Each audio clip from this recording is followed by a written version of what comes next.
देखिए, कांग्रेस के कुछ लोगों ने आधारहीन बात करके सदन को और जनता को गुमराह करने के लिए और सिर्फ उनकी उपस्थिति कैसे दर्ज हो, उनको कोई मतलब नहीं था।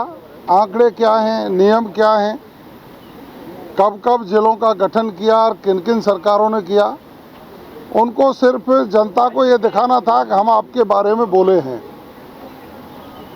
मैं निश्चित रूप से कहना चाहूँगा कि पिछली सरकार से पहले जब जब जिलों का गठन हुआ, वो भारतीय जनता पार्टी की जब सरकारें रहीं, उन्होंने ही आवश्यकता अनुसार जनता की सुविधा के लिए नए जिलों का गठन किया था। पिछली सरकार ने बिना किसी मापदंड पूरा किए अपने राजनीतिक स्वार्थों को पूरा करने के लिए, जनता पर बोझ और भार डालने के लिए जिलों का अनियमित तरीके से गठन कर दिया था। और मैं इस मंच से स्पष्ट रूप से कहना चाहता हूं कि कांग्रेस के ही लोग कुछ विरोध कर रहे थे कि जिले गलत बन गए हैं, सही तरीके से जिले बनने चाहिए।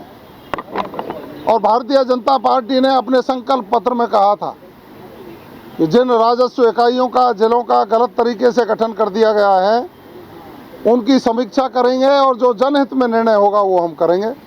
माननीय मुख्यमंत्री जी ने पूरी समीक्षा करने के बाद जनहित में निर्णय लेकर के जनता की जवाबदेही को पूरा करने का काम किया है। अब कांग्रेस के लोगों के पास कोई मुद्दा तो है नहीं, जनता में मुंह दिखा नहीं सकते।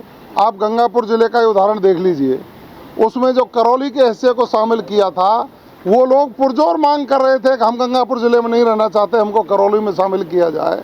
वहाँ के उनके वर्तमान विधायक हैं, उन्होंने भी दबी जबान से मेरे को कान में एक दिन कहा था कि गलत तरीके से लोगों को जोड़ दिया है। तो जनता की मांग पर जिलों का परिसीमन करके नए तरीके से गठन करने की घोषणा भारतीय जनता पार्टी की सरकार, माननीय भजनलाल शर्मा जी की सरकार ने किया।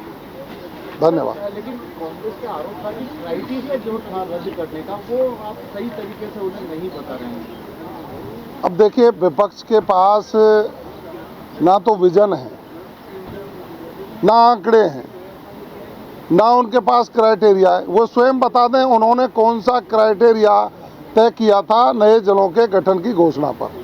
उन्होंने 17 कर दिए, 3-4 और कर दिए जिनकी अधिसूचना जारी नहीं हुई थी। उन्होंने कौन सा क्राइटेरिया अपनाया था? उन्होंने सिर्फ इतना था कि हमारे जो एमएलए हैं जिन्होंने उस समय लूट की दुकान चला रखी थी, वो जिलों के सगुफे से कहीं न कहीं जीत करके आ जाएं। लेकिन जनता ने उनके उन मंसूबों पर पानी फेर दिया। आरोप और लगाते गए आपकी सरकार पर, वो लोग कि बच्चियों को देने के लिए जो स्कूटी खरीद रखी थी, उसको आपने कबाड़ बना दिया, दे ही नहीं रहे आप पिछले 1 साल से। देखिए, ये आरोप भी मैं उनका सिरे से खारिज करता हूं। हम नियमित रूप से, आपको ध्यान होगा कि अब भी 1 महीने पहले हमने बच्चियों को स्कूटी देने का काम किया। पूरे प्रदेश में स्कूटियां बंटी हैं विभिन्न योजनाओं में, चाहे वो देवनारायण योजना में हो, चाहे कालीबाई भील योजना में हो, चाहे हमारे जो आर्थिक पिछड़े लोग हैं उनको हो, सबको नियमित रूप से स्कूटी मिले, ये क्रमबद्ध तरीके से तय करके उसको सकारात्मक रूप से जनता तक पहुंचाने का काम हमारी सरकार कर रही है।